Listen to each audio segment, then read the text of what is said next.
corriger la question de géométrie de l'examen d'admission à l'école polytechnique de Bruxelles de juillet 2024. Donc, dans cette question, on a l'équation d'une droite qui est donnée sous forme de deux équations cartésiennes. On a un point P et un point Q. Au point A, on nous demande de déterminer deux vecteurs qui sont indépendants, qui sont normaux à D'. Au deuxième point, on me demande de déterminer les composants du vecteur directeur de D'. Au point C, de déterminer la distance entre P et D'. Au point D, de déterminer la coordonnée du projeté orthogonal de H à Q. Et au point E, de déterminer les équations cartésiennes de la médiane. Donc, la géométrie est assez longue, donc dans cette vidéo, je vais résoudre quand même les trois premiers points ABC. Et pour le point DE, je vais donner des éléments de résolution parce que je n'ai pas eu le temps de faire tout ça moi-même à la main. Je vais commencer avec le tout premier point, le point A. Donc pour le point A, je dois déterminer deux vecteurs qui sont orthogonaux à cette équation, l'équation de cette droite. Selon moi, il y a moyen de trouver ces vecteurs normaux à cette droite, mais la façon la plus naturelle pour moi, c'est de trouver le vecteur directeur de cette droite en appelant le, disons, V. Et je sais qu'un vecteur qui est normal à la droite est également normal au vecteur directeur de ma droite. Donc, je vais mettre un petit D ici pour dire que c'est le vecteur directeur de ma droite. Donc, si je trouve un autre vecteur, appelons-le U, ça peut être, disons, U1 ou U2, puisque je veux deux vecteurs. Je sais que le produit scalaire des deux doit me donner 0. Donc, si je trouve ça, le vecteur directeur de ma droite, il me suffit juste d'imaginer en fait ou d'engendrer, c'est faisable, tu peux engendrer des vecteurs ou créer des vecteurs toi-même qui respectent cette relation. Parce qu'il n'y a pas une unicité de vecteurs qui est orthogonale à une droite. Si je trace une droite comme ça, donc ça c'est un vecteur, bah, le vecteur qui est ici est orthogonal, le vecteur qui est ici, le vecteur qui est ici, ou même le vecteur qui est ici, ou même le vecteur qui sort du plan de ton écran est orthogonal à la première droite qui est ici. Donc, il n'existait pas un vecteur, il existait plusieurs, c'est pour ça que je parle d'engendrer des vecteurs. Bon, comment est-ce que je trouve l'équation? Le vecteur directeur d'une droite, à base de son équation. Tu peux également trouver le vecteur directeur d'une droite à base de l'équation cartésienne, mais moi, j'aime pas l'équation cartésienne, je suis plus à l'aise avec l'équation paramétrique. Donc, ce que je vais faire, c'est je vais quitter d'une équation cartésienne vers une équation paramétrique, pour deux bonnes raisons. Première raison, avec l'équation paramétrique, on récupère directement le vecteur directeur. Et deuxième raison, c'est qu'avec l'équation paramétrique, on est capable de récupérer un point qui appartient à ma droite. Et je sais que ça va me servir pour la suite. Et tu vas comprendre pourquoi. Donc, si je vais transformer une équation cartésienne en équation paramétrique, ce que je fais, c'est je pose une variable d'être égale à lambda et je propage ce changement de variable dans mes équations. Donc, si j'ai cette équation, si x vaut lambda, alors z vaut quoi? Z vaut lambda moins 3. C'est rapide. Je viens dans la première équation, je résous y. Donc y c'est 1 moins x dans moins lambda, moins 3z, dont z c'était lambda moins 3, le tout divisé par 2. Et si tu simplifies tout, tu trouves cette belle équation cartésienne. Cette belle équation paramétrique. Puisque j'ai l'équation paramétrique, je sais que les coefficients devant lambda, donc si c'est 1 par exemple, et si c'est 1 par exemple, et si c'est 2, je sais que les coefficients devant lambda, 1, moins 2, 1, représentent le vecteur directeur de ma droite.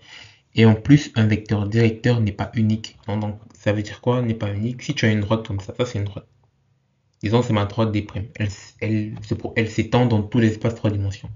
Tu peux définir un petit vecteur comme ça, genre un vecteur qui quitte, parce qu'un vecteur a un début et il a une fin. Tu peux définir un vecteur comme ça, j'ai changé de couleur, donc je vais mettre en jaune. Tu peux avoir le vecteur qui est ici, bon, imagine qu'elle est bien sur ma droite. Tu peux avoir un vecteur comme ça, tu peux avoir un vecteur qui est même comme ça. Tous ces vecteurs-ci sont des vecteurs directeurs, tous ces vecteurs-ci, tout ça. Donc le vecteur directeur n'est pas unique. Je dis ça tout le temps de mes vidéos, mais je le rappelle encore, il n'y a pas un vecteur directeur. Et tous les vecteurs directeurs dépendent de l'un des autres. Ça veut dire qu'en fait, tous les vecteurs directeurs d'une droite sont parallèles. Donc, tous les vecteurs directeurs sont multiples de l'un de l'autre. Donc, si tu as un vecteur directeur d'une droite D, qui fait qu'il est en fait, c'est même plus général. Il est une combinaison linéaire de tous les autres vecteurs directeurs. Ça veut dire qu'en fait, un vecteur directeur, je peux dire que c'est égal à la somme de tous les vecteurs directeurs dans la somme, en fait, jusque l'infini. Bon, j'abuse un peu quand même en disant des trucs comme ça, en début secondaire. Mais ça peut s'écrire comme une somme de i jusque 1. C'est vraiment très grand, hein. Jusque l'infini d'un coefficient qu'on ne connaît pas, ci, fois des vecteurs qu'on ne connaît même pas, mais qu'on sait que tous les vecteurs ci sont des vecteurs directeurs de ta droite. Et cette formule-ci, elle est super, super puissante. Enfin, ça te dit juste qu'il y a une infinité de vecteurs qui sont parallèles. Bon, ça sert à rien de dire ça des secondaires. Juste pour te dire que V n'est pas unique. Et donc, c'est pas grave si tu trouves un V différent de nous. Du coup, si je veux un vecteur qui est normal à ce vecteur, donc je dois me rassurer que le produit scalaire entre, par exemple, ici j'ai choisi un vecteur V, donc je dois me rassurer que le produit scalaire entre V et D1 me donne 0. Tu peux facilement vérifier ça. 1 fois 1, 0. 1 fois moins 2, moins 2. 2 fois 1, 1. 0 plus 0 moins 2 plus 2, ça fait 0. Donc ça c'est check, c'est respecté. D1 orthogonal à V1, donc orthogonal à matrice D'. Tu peux faire la même chose pour un deuxième vecteur que j'appelais D2. Je te laisse vérifier ça pour la suite. Au point B, on me demandait de donner cette fois-ci les composants de mon vecteur normal, du vecteur directeur de ma droite. Bah, malheureusement, c'est ce que j'ai fait au point A. C'est pour ça que je disais que le vecteur D1 et D2, bah, tu pouvais retrouver ça directement à base de tes équations. Mais pour être honnête, j'ai oublié comment faire ça. Je sais que c'est possible, mais j'ai un peu oublié et c'est souvent un peu compliqué. Moi, j'ai préféré calculer le vecteur normal, puisque ce n'était pas le vecteur directeur, V, puisque ce n'était pas interdit. J'ai trouvé le vecteur directeur, j'ai trouvé des vecteurs qui sont normaux à ces vecteurs-là, le tout rejet. Du coup, le point B, je l'ai fait en amont. Donc, c'était pas inutile, c'était en fait super pratique. Donc, j'ai fait deux questions. Le point C, on me donne un point P de 1 moins 1, et on me demande de calculer la distance entre P et ma droite D'. Donc ici, il y a deux approches. La première approche, c'est d'être un peu malin ou de beaucoup réfléchir et de se dire en fait que si tu regardes bien ton point P, en fait ton point P satisfait ces deux équations. Dans quel sens? Si je prends x de valeur, si je remplace x par 2 ici, donc ici je remplace x par 2, z par moins 1, ça me donne quoi? Donc je prends l'équation qui est ici, je fais 2 moins 1, je vois que c'est égal à 3. Donc le point P appartient à cette équation. Si je prends cette équation-ci, donc celle-ci, et je remplace mes points, je dois faire 2 plus 2 moins 3. Et ça me donne 1. Ça veut dire que mon point P appartient également à cette droite-ci. Ça, c'est super intéressant. Donc, en fait, cette droite, à quoi est-ce qu'elle correspond? En fait, cette droite correspond à l'intersection de deux plans. C'est comme si j'avais un plan, c'est comme si ces deux équations, c'est déjà un plan comme ça. C'est dur de représenter un plan dans un espace à deux dimensions. Dans mon tableau, ça va à deux dimensions, mais c'est un plan en 3D. Et c'est comme si j'avais un autre plan comme ça. Et en fait, où les deux plans se croisent, ils vont se croiser dans l'espace à trois dimensions. Tu peux faire ça sur GeoGebra, c'est intéressant. L'endroit où les plans se croisent, en fait, représente ma droite. Mais en fait, c'est pas vraiment ma droite, mais c'est en fait, je pense que c'est un peu mal dit. C'est un faisceau de droite, en fait. C'est pas bien dit, mais c'est plus un faisceau de droite et pas juste une droite. Mais bon, je vais pas trop rentrer en détail par rapport à ça. Et si tu remplaces en fait cette équation dans celle-ci, tu retrouves en fait ta droite au départ. Mais si tu mets ça dans ça, bizarrement, ton point P ne va plus satisfaire la droite que tu vas engendrer. Pourquoi est-ce que je dis ça? Parce qu'en fait, avec cette remarque, ça aurait pu te permettre de calculer plutôt une distance à deux dimensions et d'appliquer la formule pour trouver la distance entre un point et une droite en une dimension, en deux dimensions. Ou alors peut-être de trouver en fait la projection orthogonale de P sur cette droite de façon astucieuse, mais j'ai pas fait ça comme ça. Moi, ce que j'ai fait, c'est, je me suis dit, je vais être assez général, je vais mettre la formule générale. Je vais faire comme si J'avais pas, j'avais pas pu détecter ça. Parce que même moi, je vous ai pas montré comment l'appliquer, mais pour ceux qui le savent, il y a moyen en fait d'utiliser le fait que P appartient aux deux plans qui sont en fait l'intersection où tu génères ton faisceau de droite. Bon, trop compliqué. J'ai juste mon écran, j'ai pas l'espace à trois dimensions. Je perds tout le monde avec ça. Donc je préfère revenir aux maths et un peu moins de géométrie. Donc ici, en fait, pour calculer la distance entre un point et une droite, il y a une formule pour ça. Et la formule est celle-ci. Elle n'est pas facile à appliquer. Donc, dans cette formule, il y a trois éléments. Il y a le point A, le point B, qui est un point qui appartient à ta droite, et un vecteur directeur hors normal, normé. Donc normé, ça veut dire que la norme du vecteur directeur que tu choisis doit être égale à 1. Et si j'ai un vecteur directeur, mais sa norme n'est pas forcément égale à 1, si je veux que sa norme soit égale à 1, enfin, je vais prendre un vecteur et diviser ce vecteur par sa norme. Comme ça, après, je sais que sa norme est égale à 1. On appelle ça normer un vecteur. Plutôt que de dire que la norme est égale à 1, autant dire directement que U doit être un vecteur normé. Ok, normalisé plutôt, on dit plutôt normalisé. Et le point B, par chance, je l'avais déjà précalculé ici. Parce que le point B, comme je vous ai dit, avec l'équation paramétrique, on peut retrouver un point sur la droite. Donc le point B correspond à, donc si je rajoute ici 0, ça correspond à 0, 5, moins 3. Donc j'ai un point B, ça c'est le vecteur que je normalise, et ça c'est le point B que je trouve 0, 5, moins 3. Donc là j'ai mon B et j'ai mon U. Et le A c'est le point P. Donc je peux calculer, ici c'est AB, donc je vais calculer PB, et j'applique la formule. Donc je dois faire la norme de ce vecteur au carré, le produit scalaire de PB avec U au carré. Une question que tu peux te demander, c'est d'où vient cette formule en fait? Elle est super simple. Tu as une droite, disons qu'elle s'appelle D. Tu as un certain point qui s'appelle le point A. Tu veux connaître quelle est la distance entre A et B et D, sachant que si tu dois prendre une direction orthonormale, donc ici tu formes en fait un angle 3, comme ça. Un moyen de trouver ça, c'est que tu te dis, et si j'avais un point que je connaissais sur ma droite B, qu'est-ce que je peux faire? Je peux former un triangle rectangle. Et dans mon triangle rectangle, si je prends par exemple ça d'être l'angle, disons l'angle de cet état, je sais que ça c'est l'opposé. Je sais que ça c'est l'hypoténuse. Je sais que ça c'est l'adjacent. Moi je veux quoi? Opposé. Je sais que hypoténuse au carré est égal à adjacent au carré plus opposé au carré. Moi je veux l'opposé. Donc l'opposé c'est la racine carrée de l'hypoténuse au carré moins l'adjacent au carré. L'hypoténuse au carré, comment je trouve? C'est juste la norme du vecteur AB. Donc H, c'est la norme d'un vecteur dans la longueur de ce vecteur. Je pense que tu sais, c'est la norme du vecteur AB. Maintenant, que vaut l'adjacent? Ça, c'est le plus dur. L'adjacent, pour trouver l'adjacent, je vais énoncer un peu la propriété.